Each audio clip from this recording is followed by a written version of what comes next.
welcome to the Weekenders. This is the show where we talk about the football, the football. We talk about football and the biggest games of the weekend, which there are some games, but we're not going to talk about the preseason in the NFL. We're still gonna got a couple more weeks to do previews. This is our final college football preview show. It's the ACC. Um, and before I kind of go down that road, I want to introduce my co-hosts, Lexi, Bobby. I'm Max. What's up, guys? How you feeling today? Feeling good. One day closer to college football starting, so can't be too upset. Yep, feeling great. Lots of realignment talk, but I'm very happy to talk some football in addition to that. So we're getting close to the real stuff, folks. Well, yeah, let's start there, though.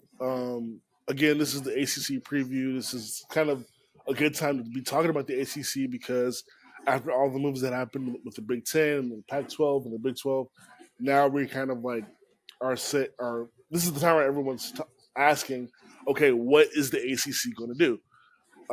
Now, what's been talked about, I guess, the most so far is Florida State and Clemson, threatening to leave or wanting to leave because, for a lot of reasons, but there is some bylaws in the ACC that prevent them from just up and leaving. And we're going to get into that. But the latest news is that, of course, Clemson and Florida State want to leave, but the ACC is also considering bringing in Stanford, Cal, and SMU. I also read, and of course, Stanford and Cal are sort of the leftovers from the Pac-12. They've had their moments, but not really those. Not really like in a good space right now, particularly football wise for those two schools. And then also SMU thinking about joining the SEC. So, first of all, I just want to say, I think with all the moves that have been happening, I personally would like to see some teams come to the ACC, and I would say those three teams that are being talked about in Stanford, Cal, and SMU are fine, but and this is interesting because the news that came out today was that Notre Dame, who was in the ACC in all sports but football, is pushing for these schools to join the ACC, and so I wouldn't mind those schools coming, but I think if we're going to start doing the era of super conferences or whatever this is, I think I would love to see those schools come, and also Notre Dame, especially if Florida State and maybe Clemson are going to leave. I think the ACC deserves to have big brands and still be around, but Clemson and FSU leaving would be a big blow, especially on the football side of things. Yeah, that's what I was thinking about. It's basketball would be good to add those, but football isn't the same, as much as the same thing. So it's going to be a big hit if Florida State and Clemson lose and leave. And leave the conference. But you got to pick up. I just kind of feel bad for Oregon State and Washington State at this point because I just feel like they're the orphans of no one wants them. But I think bringing Cal and Stanford, to the ACC would be a good decision, especially with the brands. And Notre Dame needs to, let's say, toughen up and actually join a conference for football because it's only going to hurt them going forward now that they're doing these super conferences. So they're going to have a big decision to make here soon. Notre Dame being a full voting member of the ACC, but not also a part of the, football, which is the, real moneymaker here, is hilarious and kind of underlines why Notre Dame will never join anything because they can do whatever they want and everyone will kind of give them privilege on it. So what if you're the ACC and you genuinely let Notre Dame influence you? I don't know what you're doing. It's just genuinely kind of silly that we're entertaining Cal and Stanford being a part of the Atlantic Coast Conference, but here we are, I guess. I get it; those are two great institutions in terms of academics, and Olympic sports. But let's be honest, they have not put forth any effort or really any investment into their football programs. They're a part of the problem. They are the type of institutions that got the Pac-12 into the mess that now got them to be the Pac-4. Granted, they don't really have a home, and the ACC is just kind of stuck. Max, you mentioned the grant of rights issue with the ACC. During this first kind of bit of realignment, they all panicked and signed like this massive ironclad grant of rights with their TV deal, locking them into 2036. Now, that didn't exactly help Florida State and Clemson, who, yeah, they want to leave, but leaving this sort of thing would be an almost financially ruinous move for both of their schools if they wanted to break that grant of rights. Oklahoma and Texas were able to negotiate out of theirs like 2 years early, but it was still financially big. This is enormous. This is getting out of a deal you still have 13 years, 14 years left on. They're stuck. And I'll say this for the ACC. Don't give them any concessions. Don't give them a larger piece of the pie, because they're going to leave regardless.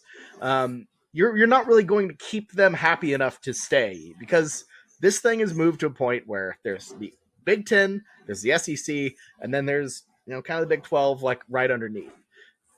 Those two schools want to be in one of the big boys, with one of the big boys, and the ACC just isn't going to do that by adding Cal and Stanford, and then of course definitely not SMU, who's just happy to be at the table. They're literally trying to get in for table scraps. And maybe a couple Bojangles biscuits, and SMU would be happy to be aboard with the ACC. They just wanted a seat at the table. So my thing is, if it makes sense for you, do it. If you're delusional enough to think that Florida State and Clemson are going to stay because you're nicer to them, don't do it. Just do what keeps the ACC together. And at this point, I don't know if there's anything that really can do that. I think the complicated part in all this is that the ACC has a very unique issue that the other conferences didn't have, and it's that, okay, if you let Clemson and Florida State leave, that's fine, but what gets complicated is keep the rest of the ACC. How do you have to keep that together? And certainly because, and partly because UNC and Duke, you don't want to break that up, or at least if you're gonna start letting teams leave, you gotta make sure for the interest of the ACC, of course, but I don't think it just wouldn't feel right if college basketball. There was a run in college basketball where Duke and UNC didn't play each other every year, right? So, and right now, of course, in the ACC they play twice a year. So it's all right, football, yes, controls the money, but it would be you don't want to break up Michigan and Ohio State, or great rivalries need to stay together. So the ACC kind of is all right, we got to think about the interest of football, but also you have the biggest basketball rivalry in sports, or in our conference as well. So it's a lot to think about, and I don't know. To me, this kind of feels sort of Florida State, kind of a what the hell kind of thing, because it's all right, yeah, you had your good years in the '90s. You had the resurgence with Jameis Winston, the Jameis Winston era.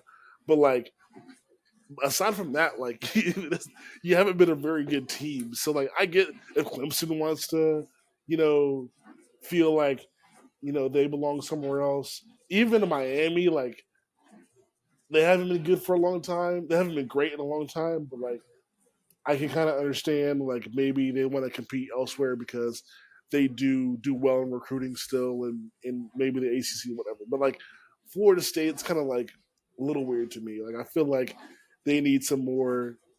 They I feel like they're not like haven't been successful enough to really like demand or feel like they should leave the ACC, especially with Miami still there. Like why not keep the Florida rivalry? Like you got two big brands in your state. Like why not keep it going? I don't know. It's just it's odd to me.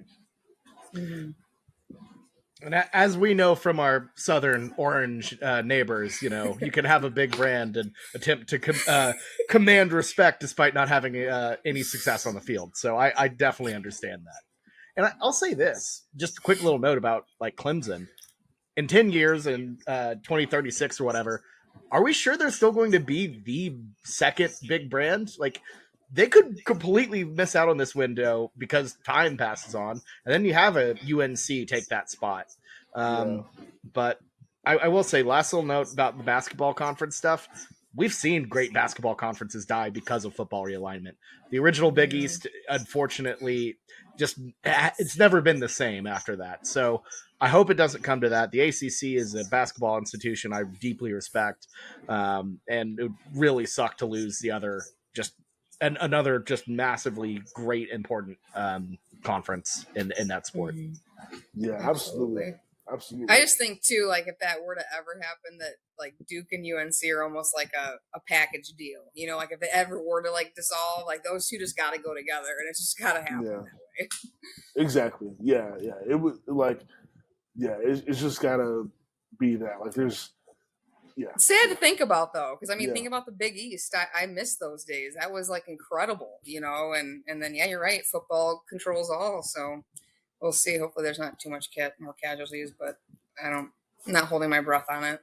Yeah, absolutely. Well, we got to talk about the ACC and sort of the biggest players in the ACC. With all these previews, if you haven't watched our show before, haven't watched other previews, I apologize right now to some of the teams we won't be talking about today. Boston College, Pitt, the Virginia teams. I apologize. Like, just didn't have room. This is like an hour show, so couldn't talk about every team. Georgia Tech, but yeah, we're gonna talk about some of the movers and shakers in the conference and some of the teams that are more widely expected to make noise. And I will say a lot of people view this as like a 2-team or maybe 3-team conference, but as I was sort of doing more research for this show, like this conference has a lot of like competitive teams, like towards the top. Like the middle and top of this conference is actually really good. And so I think people are sleeping on the ACC a little bit. I think there's probably, realistically, there are maybe 3 teams that can win it, maybe 4, but I think this is a better conference than people think. This isn't definitely not as bad as it has been in the last couple of years, that's for sure. But let's get started with Duke. Cannot believe we're talking about Duke football, but we are because they've earned the right to be talked about. Vegas has their win-loss record at 6.5. They won 9 games last year, 5-3 in the ACC. Mike Elko came in and did a good job as a new head coach, so changed the culture there. Riley Leonard had a good year at quarterback. They're looking to build upon that season last year, which is kind of a surprise that their line is only 6.5. I mean, coming off a 9-win season, you're thinking that they just would be like at that level or maybe a little bit worse, but 6.5 is their line. They're not going to be a school that recruits great because Duke is like the Ivy League of the South, so it's hard academically. But again, there seems to be a culture change there, and I guess I'm on the island. I'm the only one that has them over 6.5, and I would say they're over. It's probably a slight over, but Bobby and Lexi have them at under. Either Lexi, tell us why. Ladies first. Tell us why Duke will be under 6.5 this year. Yeah, I mean, this isn't something that I would be betting on because, like I said, it's like you said, you're kind of right at the over. I'm right at the under. I have it at 6 wins. It's really their schedule. Their schedule is pretty tough for this year. Starting off with Clemson. Luckily Lafayette and Northwestern are probably going to be easy wins, especially given Northwestern situation. But Notre Dame, we got at Florida State, even at Louisville, at North Carolina, at Virginia. Wake Forest isn't going to be a night game. I mean, yeah, it's home, but I just think that there's going to be a lot of pressure on them in their schedule this year. So, yeah, they had an impressive season winning 9 games, but I just don't think their schedule favors them in this way. And if they do get the over, it would probably be just at 7 games, in my opinion. But that's kind of like a toss-up for 1 or 2 of them. Yeah, to me, it's just the schedule is just too difficult. Starting out with Clemson right out of the gate, having Notre Dame on there, going to Florida State, going to North Carolina, it's just too much. I think they have a relatively favorable non-con. Lafayette is not great. Northwestern is currently on fire right now, as we speak, continuing to be on fire.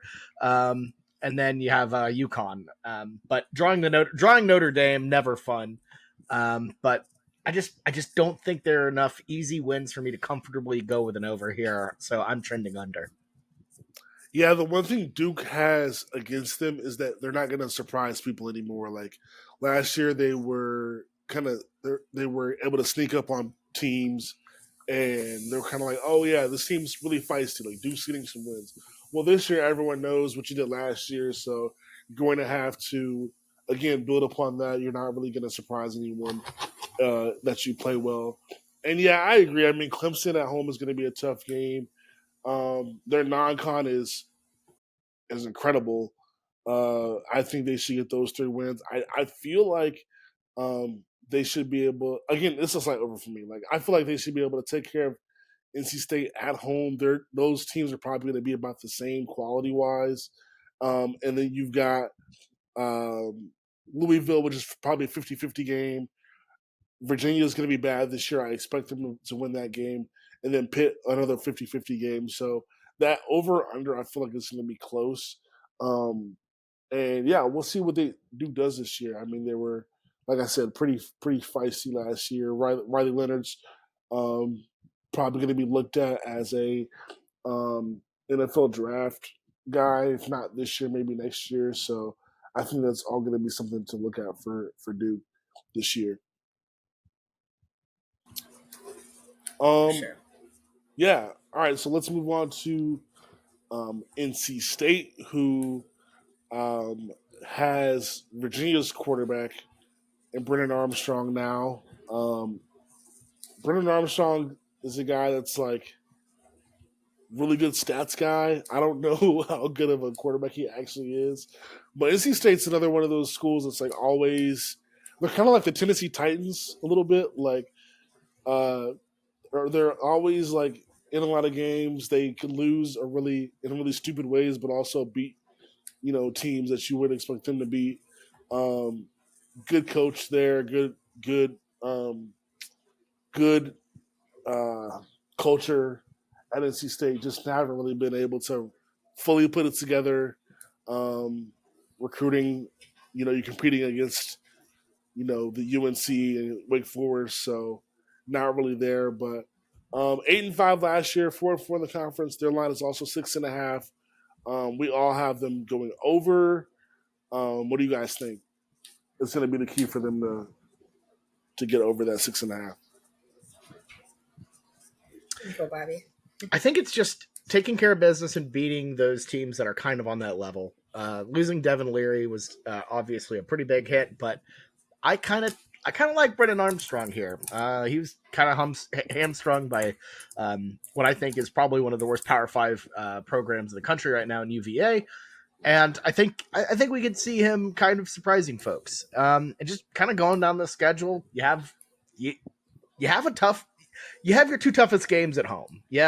Or 3 toughest games at home. Notre Dame, Clemson, North Carolina, all at home. And then your road games are very manageable.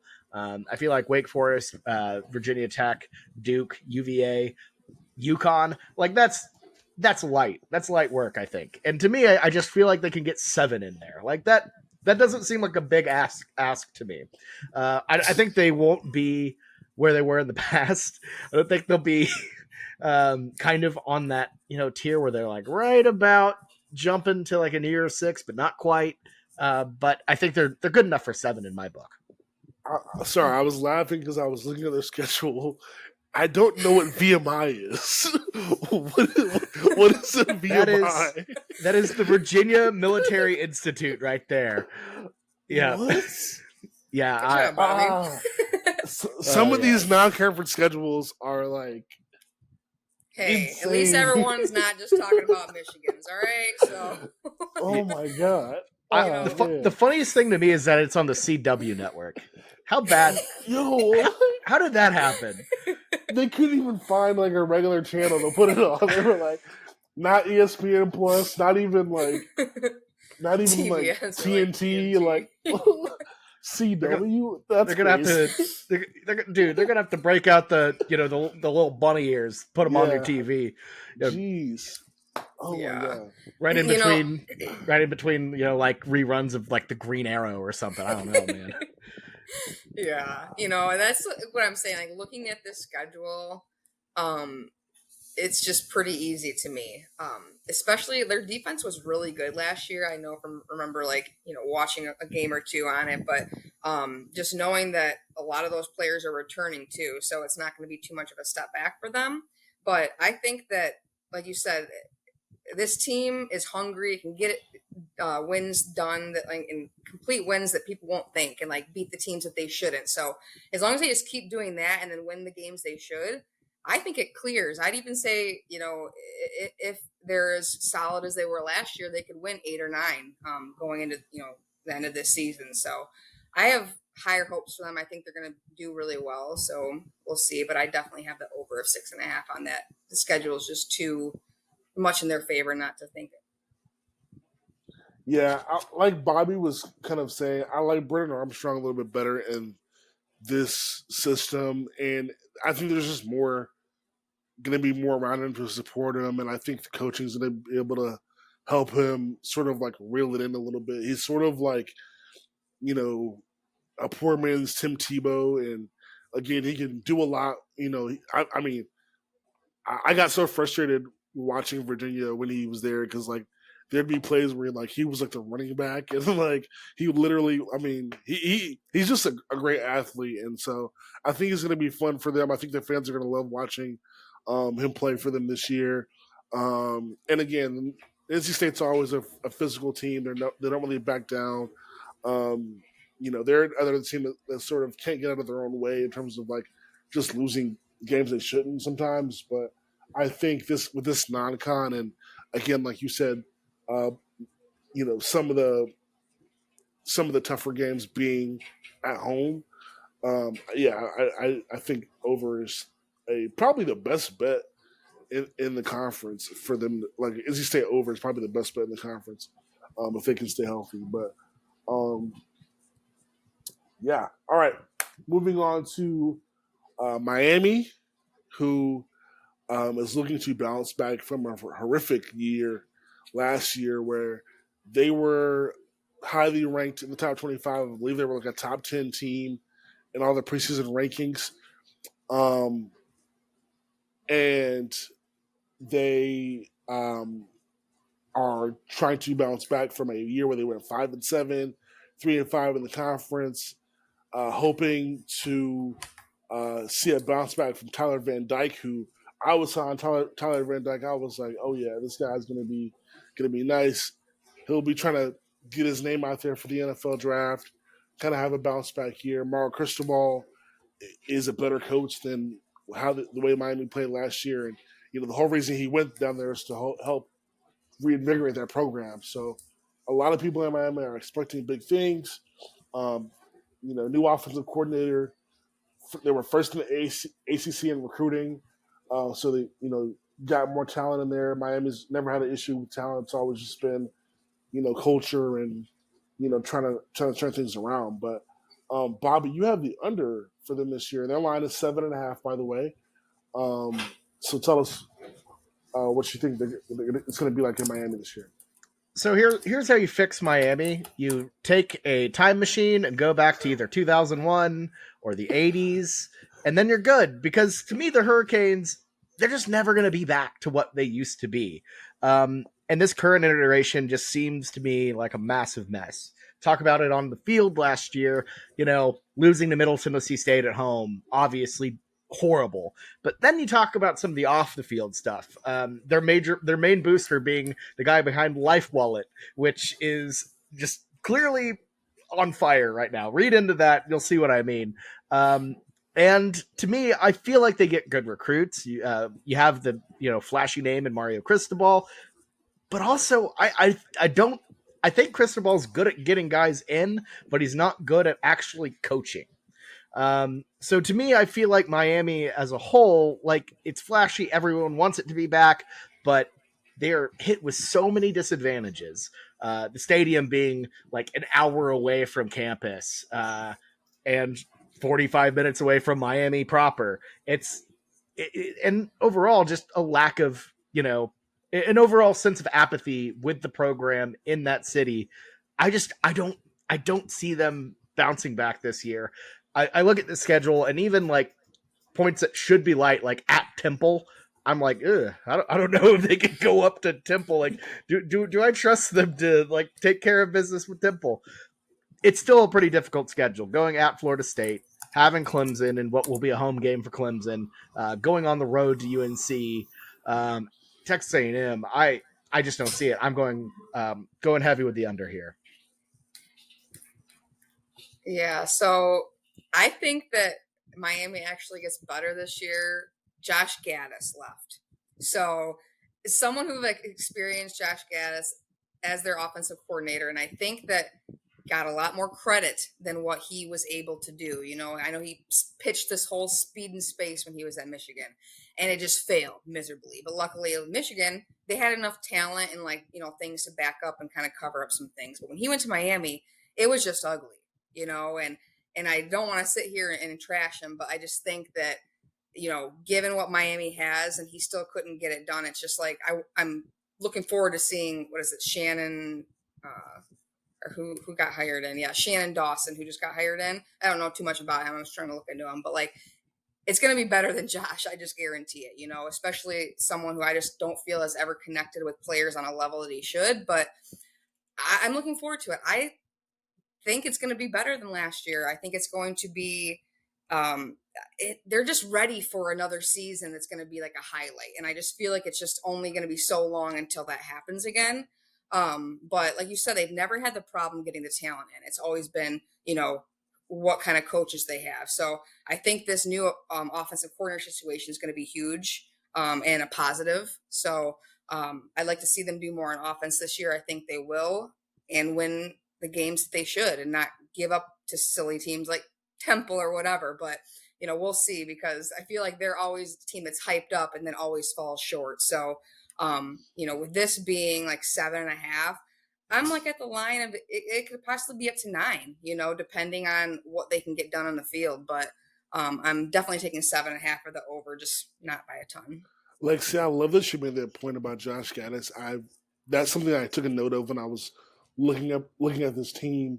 I think I think that's a great point, because I mean, I alluded to it. Like, look at what we saw from Tyler Van Dyke 2 years ago. Like, you don't just go from being a promising quarterback to suddenly being terrible. Like that Yeah. that doesn't just happen, right? So I think if we can get a bounce back from Van Dyke with this new coach. Like, I don't know much about him either, but I think it might have been Gaddis a little bit, Yeah. in that system. And and some of the stuff was on the Van Dyke. Like, you watch some of the games and it's like, all right, like he's made some silly mistakes, but I think that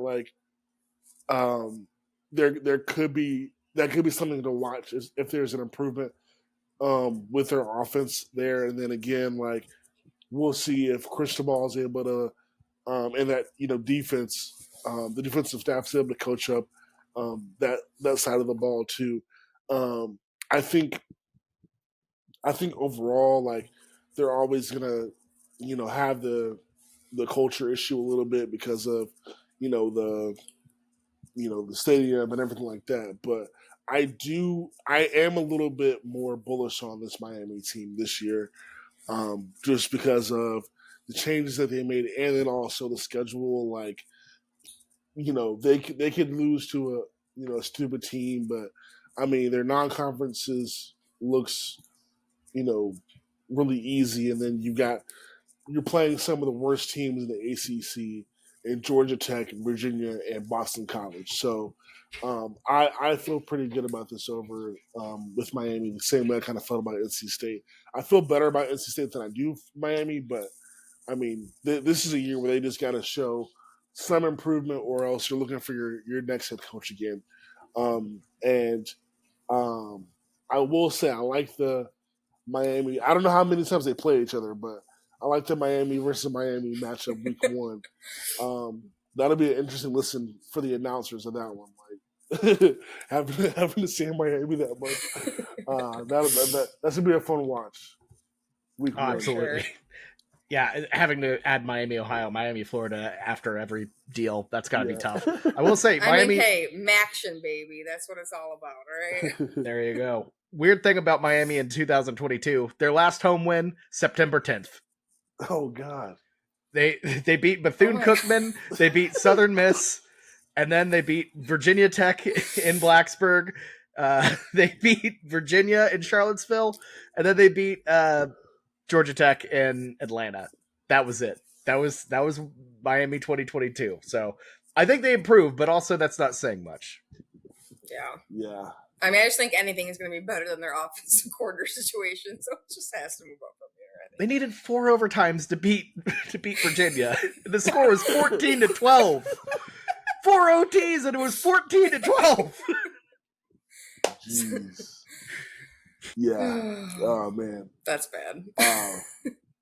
I just remember Bethune-Cookman and all the drama with Ed Reed too. And I felt like it was ages ago, but that was pretty recent. They had a lot of issues there. Anyway, so yeah, me and Lexi got the over on Miami. Bobby's got the under. Let's go on to Louisville, who I feel like a lot of people are high on Louisville this year. They have a new coach. Changed some things around. Malik Cunningham went to the NFL. I believe he got drafted to the Patriots, and they're looking to turn a page in their in their history.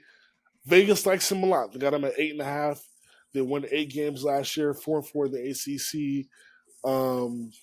And Bobby, you got them at the over. Me and Lexi disagree. We have them at an under. What do you like about Louisville? Simply put, you get rid of Scott Satterfield, bring in Jeff Brom. That's a massive win for the Louisville Cardinal. They didn't like Satterfield in the first place, wanted him out, and when Cincy took him in, they're like, this is perfect. Poached Jeff Brom, who has done wonderful things at Purdue, and now arguably he's at a better place. He is a Louisville Cardinal through and through, so it's a really perfect situation there.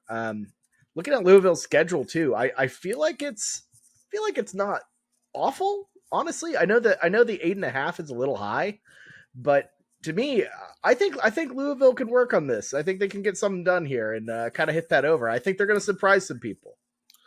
I think if you read a lot of the previews, people feel good about Louisville because they don't have to play UNC, Florida State, or Clemson. So anytime you can avoid massive. The best 3 teams in your conference, then yeah.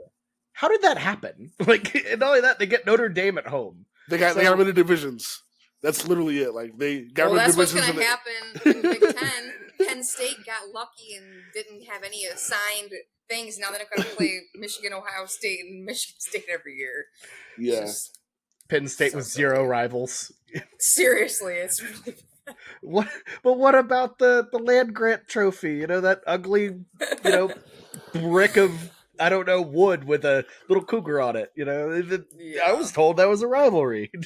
So bad. But, I'm kind of on the opposite, right? I do think it's a great hire in Jeff Brom. And like I said, he's done some good things at Purdue. But it kind of is unfortunate that 2 of their home games are in neutral locations. So they don't get to kind of get that advantage as well.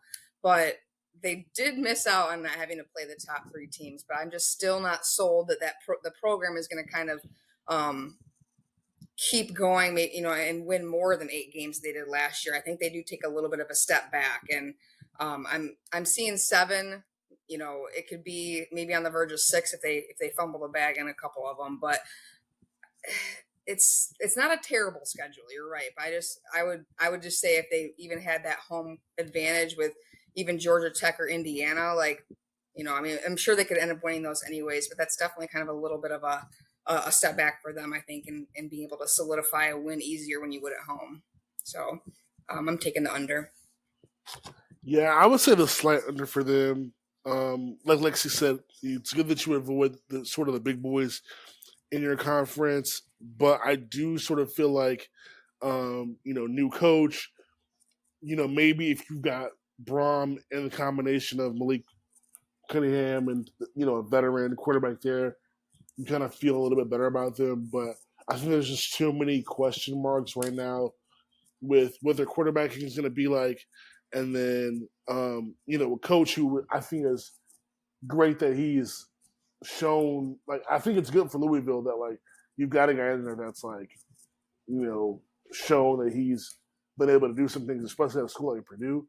But for year one and question marks at quarterback, I'm not really sold at, like, an over. Like, 9 wins is a lot.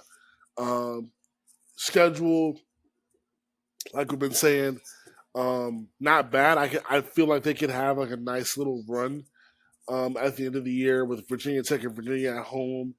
You go to Miami, then you see Kentucky. We'll see what that looks like. But I think, some of those games in the middle are going to be tricky for them.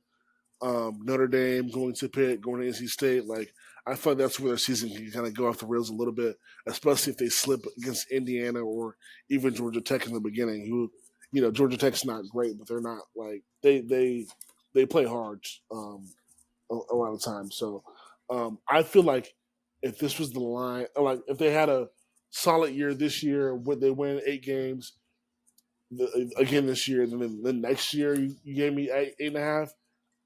Knowing the quarterback situation and everything like that, I'd probably take it. But this year, I think there's gonna be like a learning curve for them. And we're gonna have to see what they are a little bit before you can just say, okay, yeah, this team's gonna be good. But I mean, we'll see. There's been a lot of people that know way more college football than I do that feel pretty good about Louisville being a 9 or 10 win, even a 10-win team. But we'll see. I think this is going to be one of the most polarizing teams, like swing teams in their conference this year. It kind of feels like a Penn State or even a Oregon State type vibes here with Louisville. All right. We're going to get to the next team. Notre Dame, as we talked about in the beginning of the show, is not officially part of the ACC in terms of football, but we didn't talk about Notre Dame in any other conference preview because, of course, they're independent. So I included them here because Notre Dame is a team that, is going to be on college football playoff watch for a lot of the year, New Year's Six Bowl watch for a lot of the year. And it's year 2 with Marcus Freeman. Last year they went 9-4. Probably lost some games they felt like they want back. Top 12 in recruiting. Notre Dame always seems to be able to do well there. And I am the lone person that has them with the over. Their schedule is brutal. So I get why 8.5 might be biting off more than we can chew. I think I've seen some lines that have them at a 9, like a flat 9, which I wouldn't touch at all. But 8.5 feels a little bit better to me. But I'll let you guys kind of talk about what you guys think about Notre Dame. Lexi, go ahead. I mean, what I think about Notre Dame probably isn't appropriate to say on this show, but I think that their schedule is very brutal. They've got a lot of tough games away. Even having Ohio State at home, I think they're going to get smoked. Now, don't get me wrong. Every year they're removed from Brian Kelly, my heart warms up a little bit more. Their fan base kind of takes it away, but I really do like Marcus Freeman. And I want him to succeed. I like him as a coach. Not as much, obviously, at Notre Dame, but I think he is going to do better. However, this schedule is not favorable at all, and they are still a little rocky in some areas. Things I don't really see going well for them. The games they lost last year, yeah, it was bad, and I just don't think this turnaround is going to be as quick as they hoped, especially given this schedule. All of the games. What is it? At Clemson, at Louisville. I should say at Stanford. That's not going to matter at all. But that first game starting off with Navy, I think this is going to be tough for them. And USC being that night game, even though it's at home, that's a great game every year, and they're going up against Heisman quarterback and what a team that I think is going to be excellent this year. So it's not favorable. I do like Marcus, but there's just no way I can sit here with a straight face and think that they're going to win over 8.5 games this year. I just don't see it happening. 7 at most. I have him at about 8. I really like Sam Hartman, but I want to see what he looks like on this Notre Dame team. I feel like there is a chance he could take them to a different level. But my gut is just having them just a step below, because I think they lose to USC. I think they lose to Ohio State, and I think they trip up somewhere else along the way to a couple teams. And then I think they lose at Clemson too. So basically those are 3 teams that I think are definitely better than Notre Dame. And then you have one where you get one mulligan. You get one where it just, to me, I don't see it. I just don't see it. I think the rest of the schedule is full of enough pitfalls. At Louisville's on there. At NC State's tricky. I think they drop one extra one, and that's what does it. And that line is just a little too high given the competition. So my Sam Hartman take is that I feel like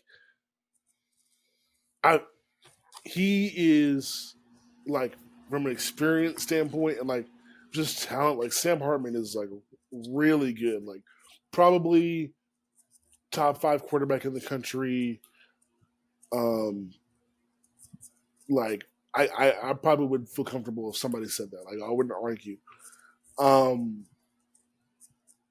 But I'm curious about it, kind of like Bobby, because at Wake Forest, he had to throw it, everywhere because Wake Forest couldn't defend, and it was one of those situations where they just put up a lot of points because they had to. A lot of their games that were track meets. But at Notre Dame, they're going to play tough. They're going to play better defense. You're playing in cold weather up there in South Bend as opposed to Winston-Salem, North Carolina, where it's, warm for most of the year. So I feel like we could see it'll be a different type of play the play from Sam Hartman will be different.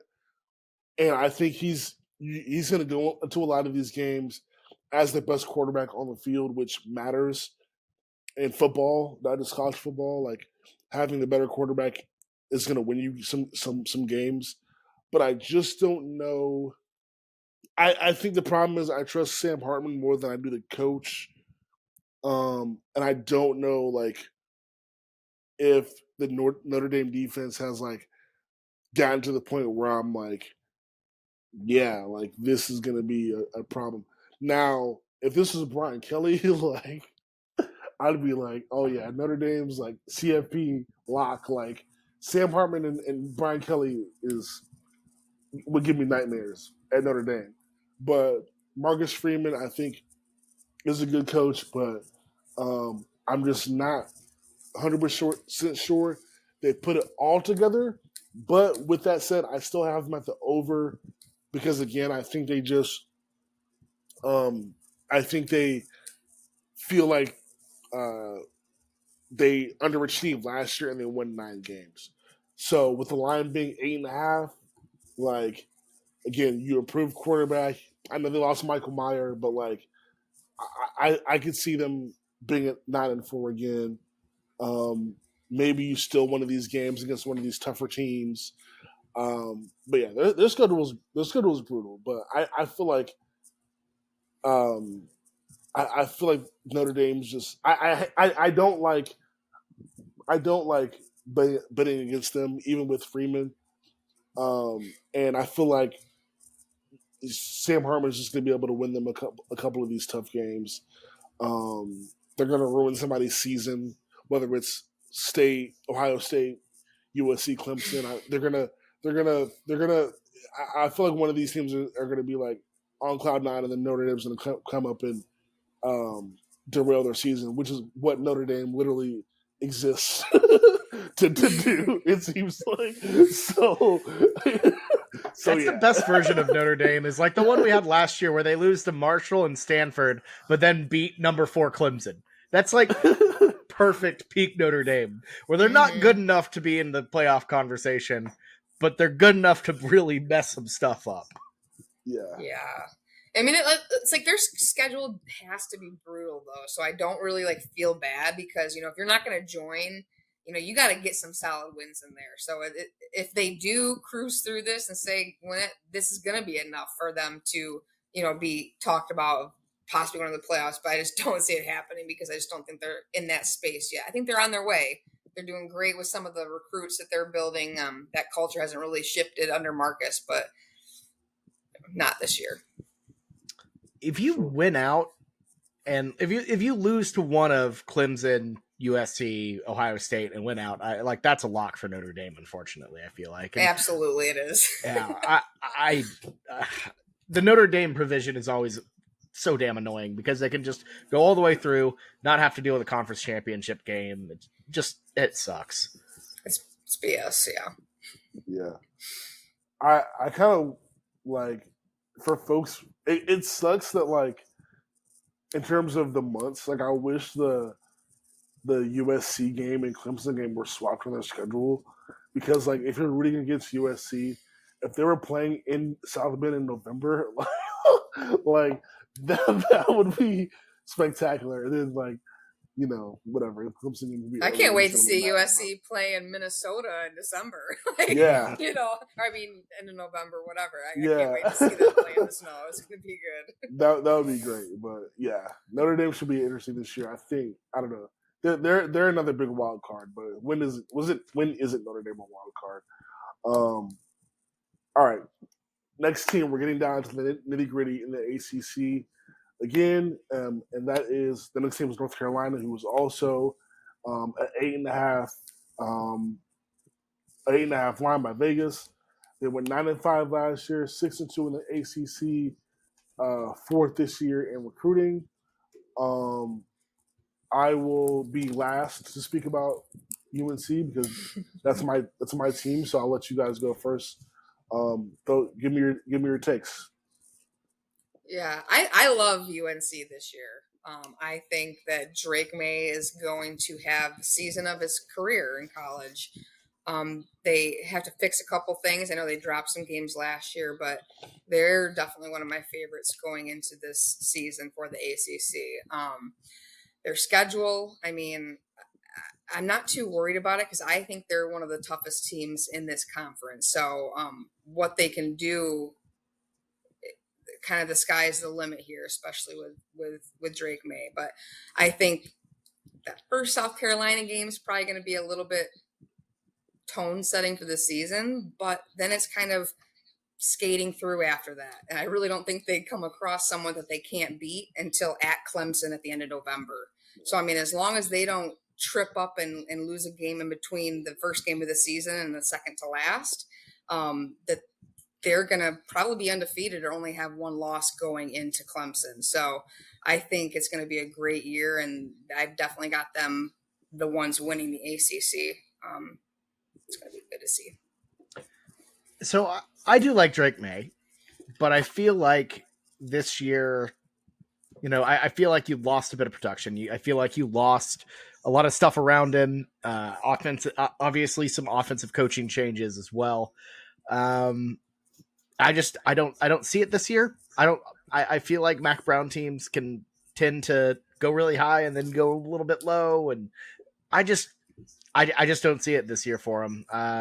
I think Drake Maye was really good when he had a ton of weapons really clicking. It just doesn't. It just kind of seems like the end of the line for UNC at this point. I think they'll be good. I think they'll win a lot of games, but obviously a bit of danger on that regular season. The preseason slate. You have South Carolina at a neutral site. App State's always feisty, as Lexi knows, and then you never know what happens with the Golden Gophers. So what, catching strays for what after 20 years? Hey, if there's ever a chance to bring up Boise State, you can go ahead and do that. Trust me. We have there are plenty of examples of that. But that's just my thoughts on it. So not only was I dissing Max's team, but I also just threw one at Michigan. So yeah, the double whammy. I can respect it. Nah, yeah, we barely escaped App State last year, so that's warranted. Yeah, I mean, you mentioned a lot of things that I forgot to kind of point out in the beginning. So yes, for those who don't know, UNC did lose Phil Longo to Wisconsin, so you have a new offensive coordinator. Lost Josh Downs in the draft, as well as Antoine Green. And so now, and speaking of the latest news, there's a big controversy now because UNC's top weapon this year, Tez Walker, who was a transfer from Kent State, the school had to just appeal a decision by the NCAA where they had accepted him as a transfer student to UNC, but then rescinded the transfer status for him and a couple other players on different teams. But his situation is unique because he transferred, I believe, I forget the school he transferred to, but he went from Kent State to, I believe, North Carolina Central, which is the HBCU in Raleigh. And then because of the COVID year, he never actually attended the school. So, normally there'd be rules against, transferring twice. But technically, he's only attended two universities, Kent State and now UNC. And a lot of people in the national media are upset that the NCAA is trying to, take away you're trying to reverse their decision to let Walker play for UNC. And there's another point that I was going to bring up, but yeah, I mean, you guys can look up the story on that. Like, it's really messed up. Like, he transferred to North Carolina to be closer to his family. I think his grandmother was dealing with some health issues, and he had a really, aside from just wanting to play for the school, like he had really like personal reasons for transferring.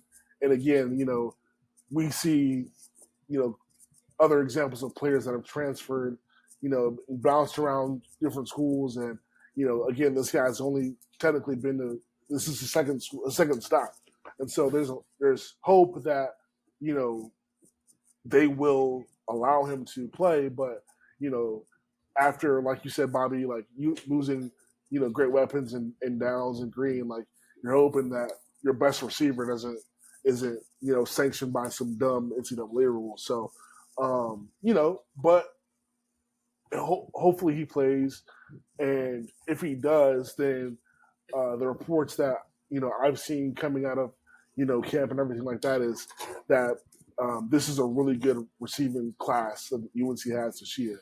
So I think what UNC's been really good at since the Sam Howell era is being able to replace those skill position players. So they've done a decent job,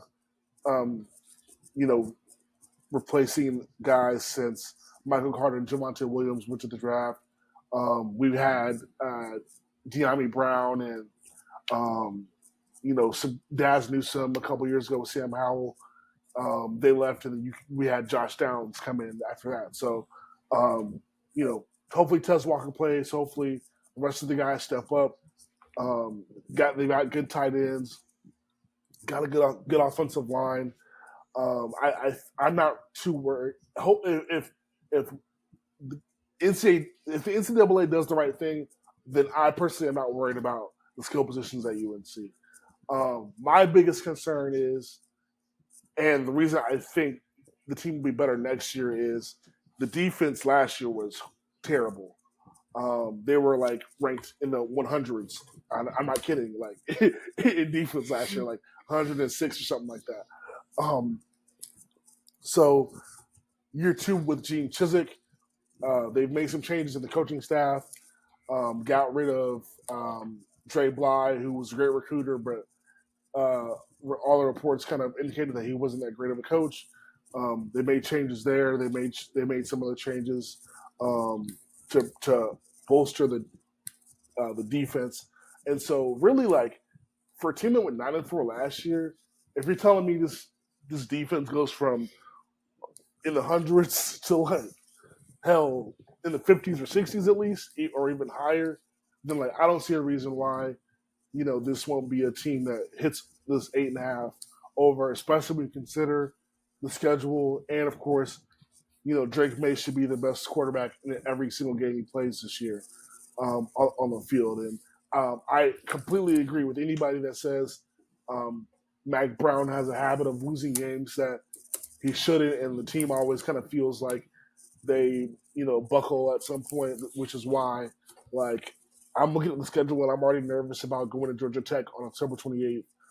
I'm already looking at, like, NC State in the last game and being like, damn, like, we could be, like Lexi said, we could be undefeated, lose to Clemson and still be in good shape, and lose to NC State and lose whatever, hope we had to do whatever. Like, there's just stuff like that, like as a UNC fan or as a fan of a Mac Brown coach team you're nervous about. But I think if this defense is just like a few spots better, and again, Drake Maye, and you bring in, again, all reports indicate that the weapons will be good. Like, I think this team will be fine to win at least 9 games, and that's all we're kind of really asking for with this 8.5 over.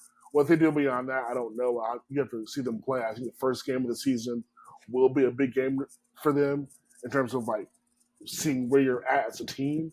But I think we got a good break on the schedule this year, and we'll see what happens with the rest. But of course, I have the over. No surprise there.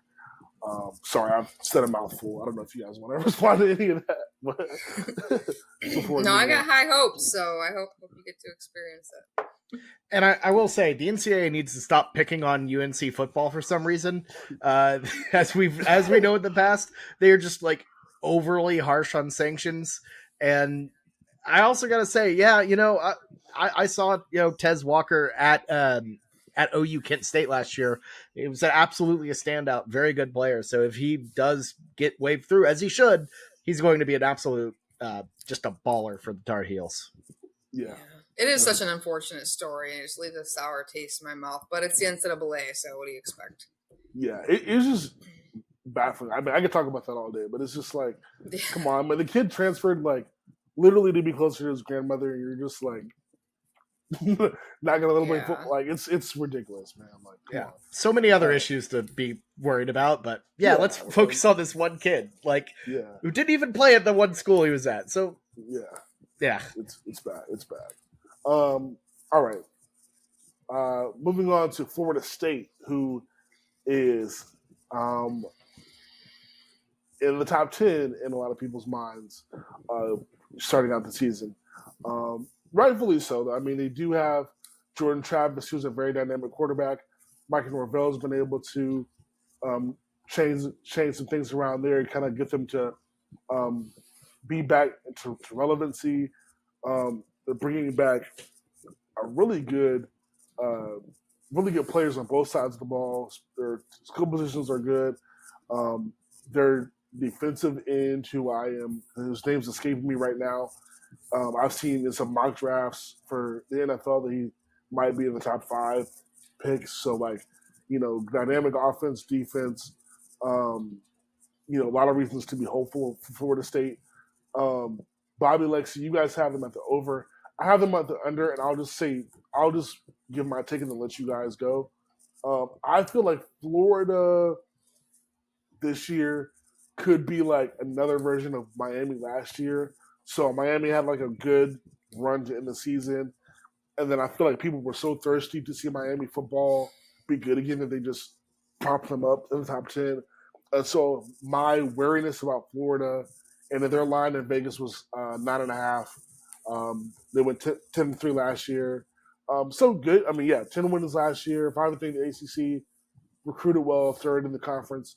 But yeah, not over 9.5. I mean, I'm under 9.5 because I feel like,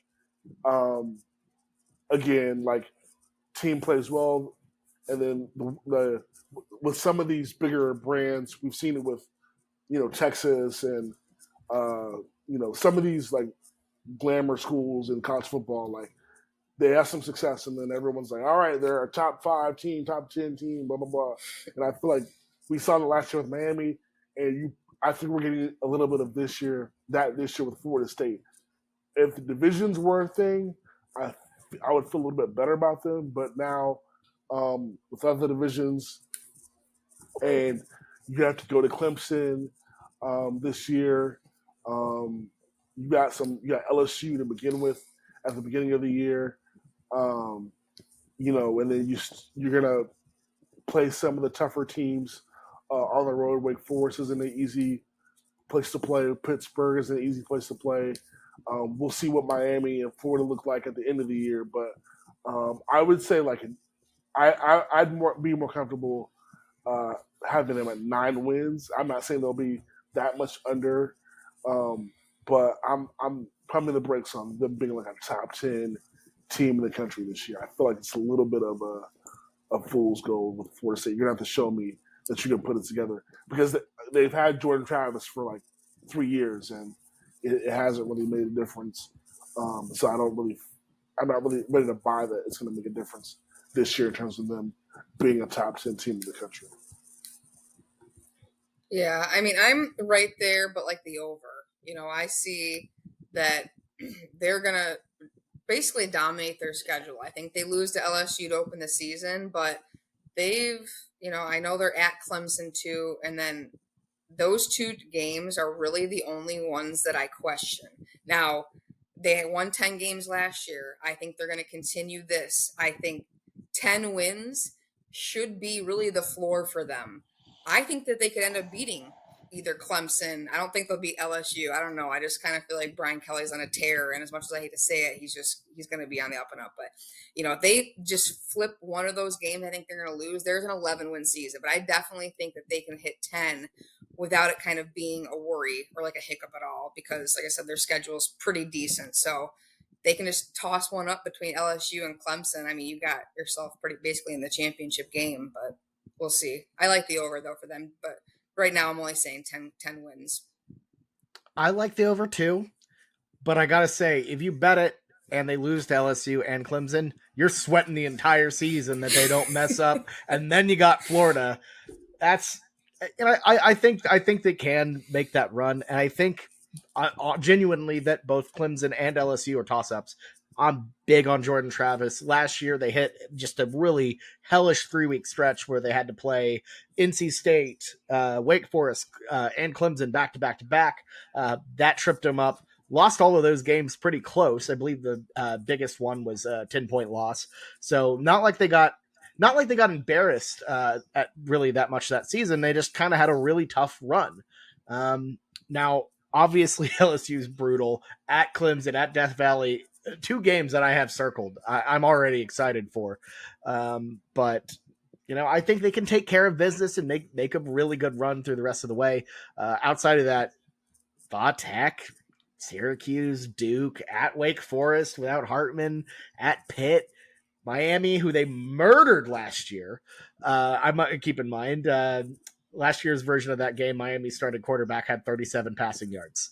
Like they're so far and above what Miami was last year. I don't see that coming. And then North Alabama. I just this schedule outside of those 3 and really just 2 big games, cakewalk. So I like the over here, but you for your sake, you hope they flip one of LSU or Clemson, because that's a long season of waiting for the other shoe to drop.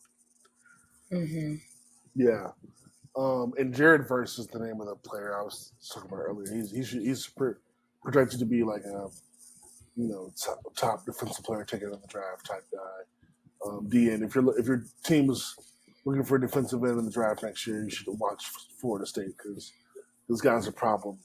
But yeah, I think Florida State is like interesting. Yeah, I agree though. I mean, after those first 4 games, I think you could either be like, pretty. You can let your hair down, depending on how those games go, or you could be like sweating the whole rest of the year. So we're gonna have to see. Okay, Clemson. Oh yeah, and I will say this.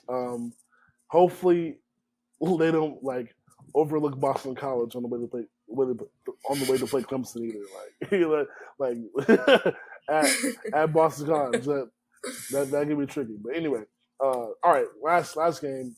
Last team we'll discuss is Clemson, who is also set at 9.5. Their Vegas line over. Excuse me. Yeah, 9.5 is their line. They were 11-3 last year. Obviously, winners of the ACC. They swept the ACC. They went 8-0. We all have them at the over. And I think it's interesting because, it's the first year where Clemson isn't like, hey, we're the lone wolves here at the top of the conference.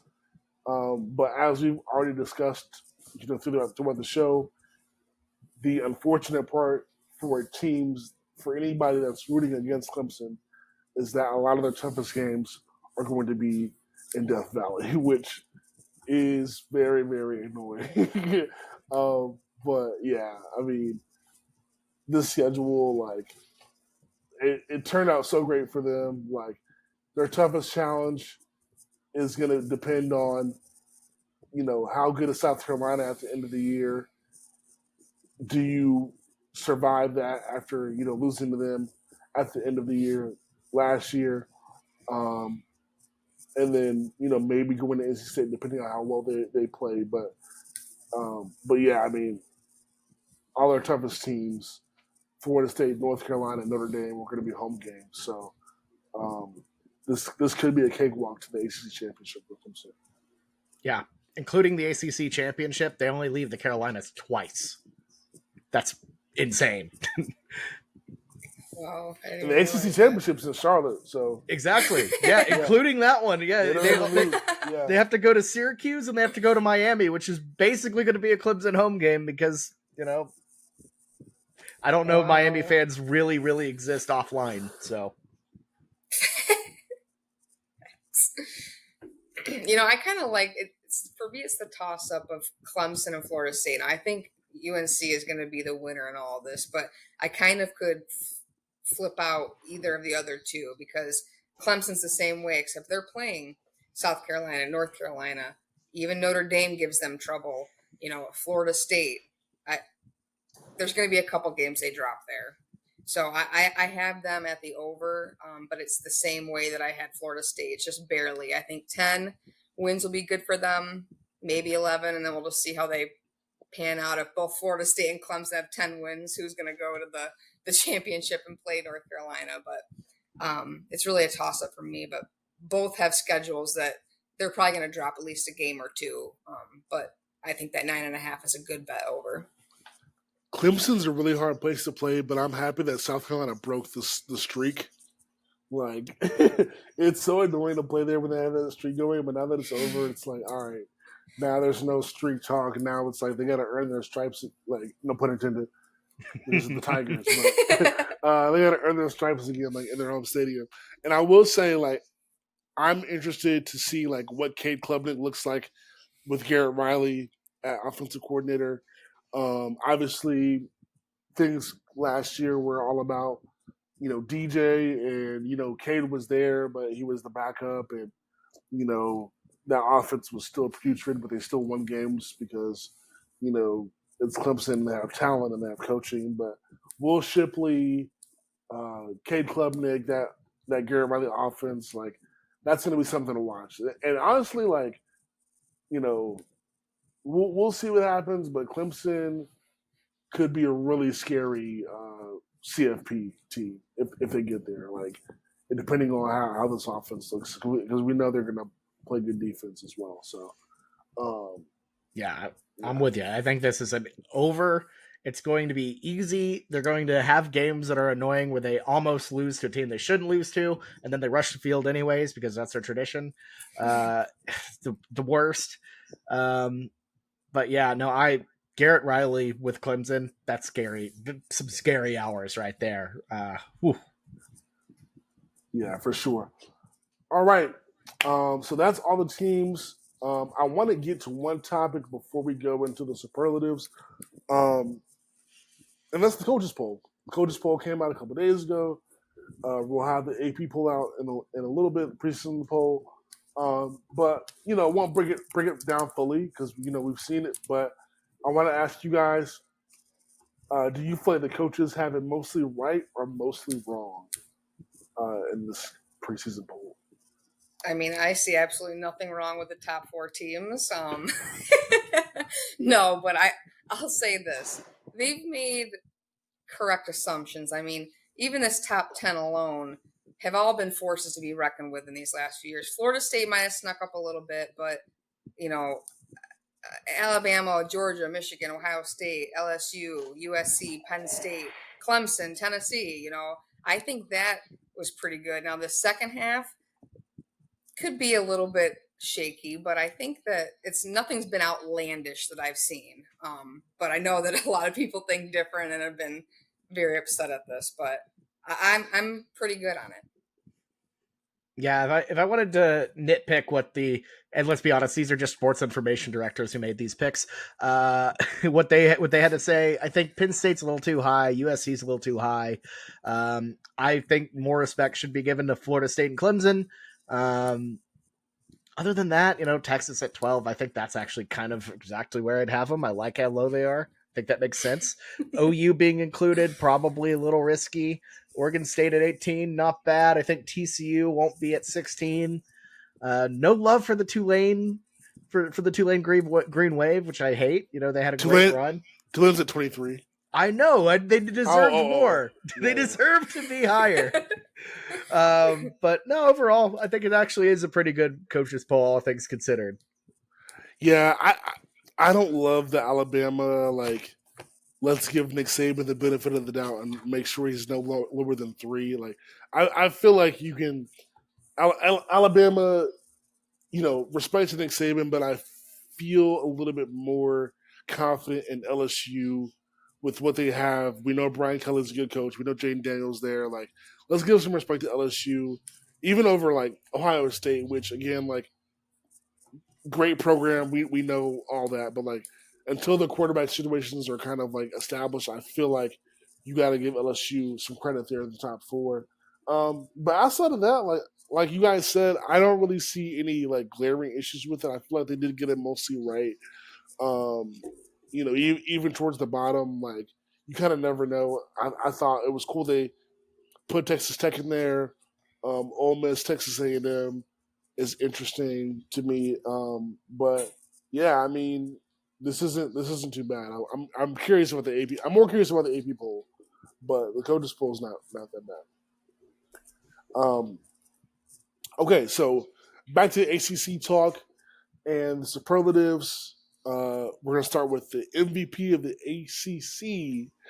I got Drizzy Drake. Bobby's got Jordan Travis. Lexi's got Drake. I feel like Lexi talked about Drake Maye a lot in her UNC kind of coverage. You guys need to hear me talk about why I think Drake's going to be the best player in the ACC. But I mean, yeah, Bobby spoke about Jordan Travis a little bit, but I think Travis is a good pick. But you can expand on that if you want.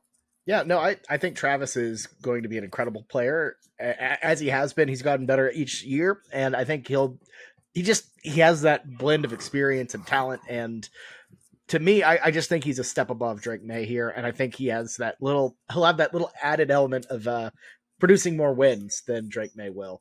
And to me, I love Jordan Travis as like a really solid value Heisman future right there. I think he's sitting at like it's a pretty long odds. So if you want a dark horse to challenge Caleb Williams, I love Jordan Travis in that position potentially.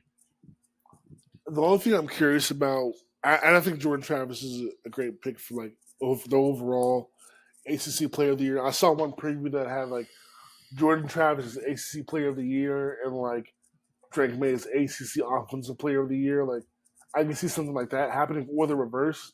I will say though, and I think Jordan Travis is a Heisman future is great as well.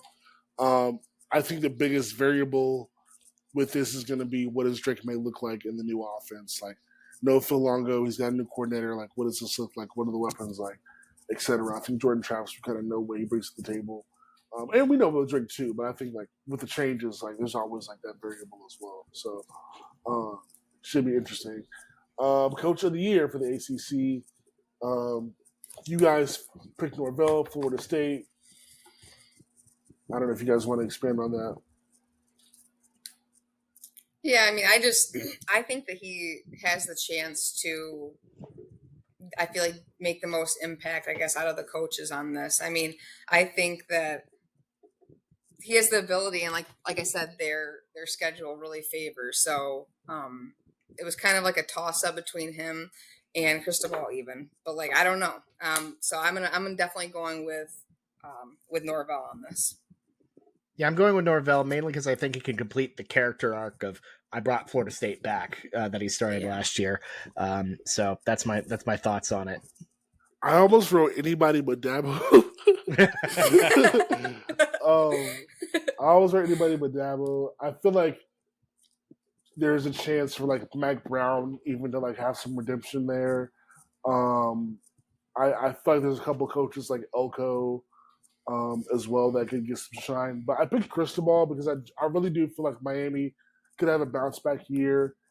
And, you know, people are going to be ready to, you know, give Miami their flowers at any sign of success. So I feel like Cristobal could be a good, like, dark horse for this. But, you know, your top guys are going to be, of course, Brown, Norvell, and Dabo. Okay. The ACC championship participants, we all have different answers. I have North Carolina and Clemson. Bobby has Clemson and Florida State. Lexi has North Carolina and Florida State. Again, for people watching, there's no divisions anymore in the ACC, so either Florida. I mean, Clemson and Florida State could happen, as well as obviously the other two options. But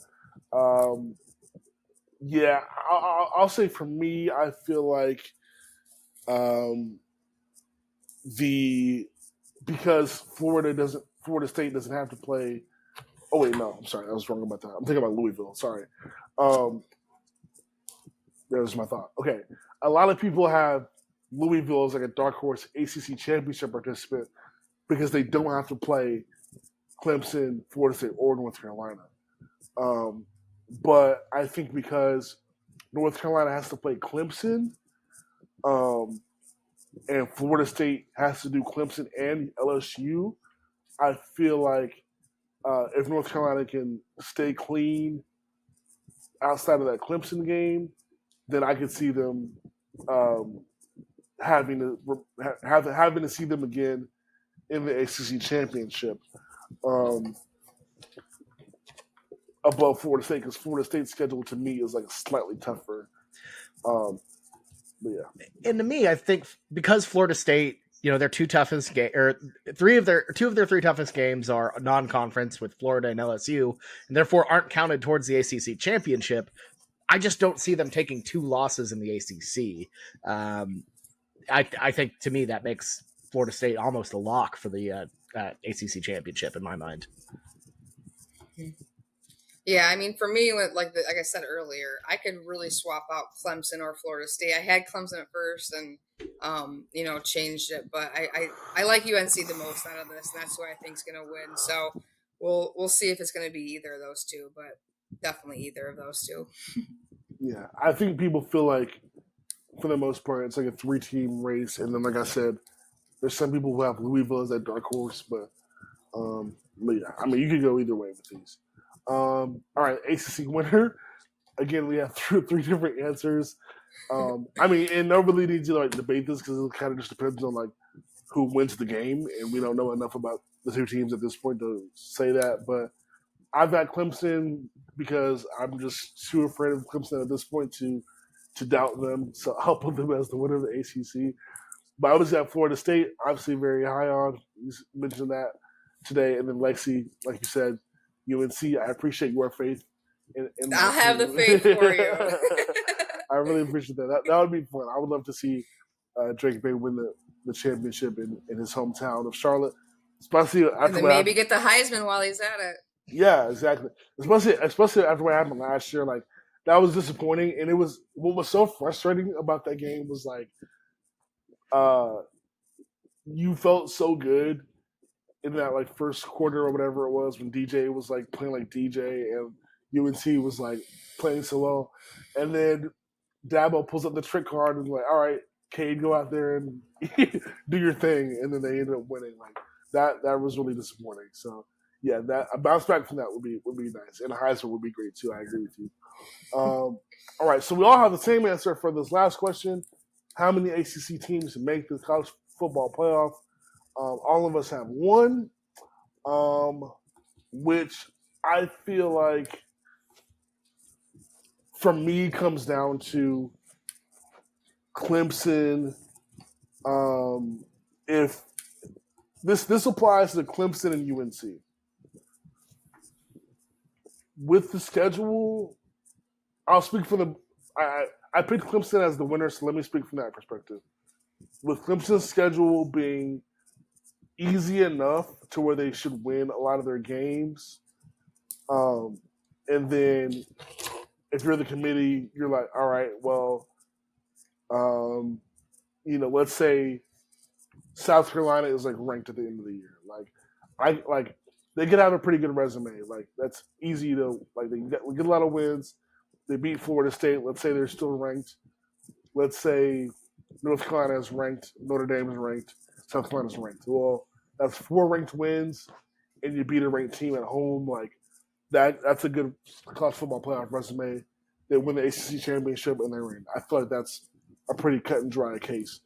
North Carolina, I feel like would have a shot, especially if they beat Clemson in Clemson, and then let's say the South Carolina's ranked. They would have that win at the beginning of the year, and maybe like hope that like Pitt or like NC State is ranked as well, or Miami is ranked as well, and you win the ACC championship. They're gonna.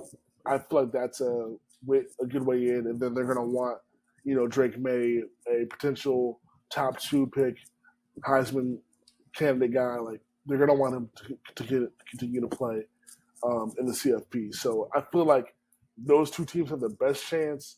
Florida State's chances I don't love as much because you have a tougher schedule and you have to win the ACC championship. And if you face a Clemson, especially, like that's going to be very difficult, or even a UNC because you're playing in Charlotte. So I know Florida State fans travel, but that's going to be a tough game. So, I feel like if it's Clemson and UNC, they have a good shot to get into the playoff. Louisville and Florida, probably not. Louisville, Florida State, excuse me, probably not. I think Florida State having the if they lose to let's say they lose to Clemson, having the ability to potentially avenge a loss, kind of helps. Even if you go lose twice, one of your losses LSU, one of your losses you avenged. There's a scenario where things get weird, and that is the best kind of position for a 2-loss team to be in. So I think that's really like my case for FSU overall is if they can avenge that loss, if that kind of ends up being the case. But other than that, I agree. I think Clemson has the best shot to the playoff by far. Yeah. Mm-hmm. Yeah, it'll definitely be one team. I mean, I feel like it might just end up being one from every conference this year, or I should say at least, if 4 out USC of the doesn't 5. shit the bed. Yeah, if Yeah. USC doesn't shit the bed again, they'll have someone from the Pac-12. But yeah, it's gonna be a toss-up. It'll be interesting. This is going to be a year. Last year of the 4-team playoff, so I want it to be chaos. I do too, and this is going to be a year where like this is such a cool year because like I feel like this could be a year where like all the glamour programs are fighting for the 4 spots. Like think about it. I mean, you had a year where like USC, possibly USC, Oregon, Michigan, Ohio State, Texas, Oklahoma, Florida State, Clemson, and did I lose somebody out? Probably, but like those are all the like college football's favorites, like, and they're all CFP contenders. Oh yeah, I left for the SEC. Alabama, Georgia, LSU. Georgia. Yeah, exactly. So like all of the faves are competing in the pageant for 4 spots. So like this is gonna be a great year if it pans out. If they all do their jobs, like that'll be a fun debate at the end of the year. Yeah. Yeah. And if you're mad, just wait till next year. Now we'll have 12. So I want to be like the last ones to be in it though, like in the 4. So maybe it will be like that 3rd time's a charm. That's what we all think, Lexi. That's what we all think. Oh gosh. Well, yeah, another fun show. And this is kind of as we wrap up kind of the college football preview talks, we'll get it. I mean, the next time we talk about college football, we'll kind of be like right at the game. So thought it'd be exciting. We'll be talking about the biggest games, kind of previewing the season overall. But yeah, looking forward to looking forward to that. Great show, great talking to you guys. Remember to like and subscribe, and tell your friends about our channel because it's gonna be a fun year, and we're excited to rock with you guys. So until next time, I'm Max. That's Lexi. That's Bobby. We'll see you next time.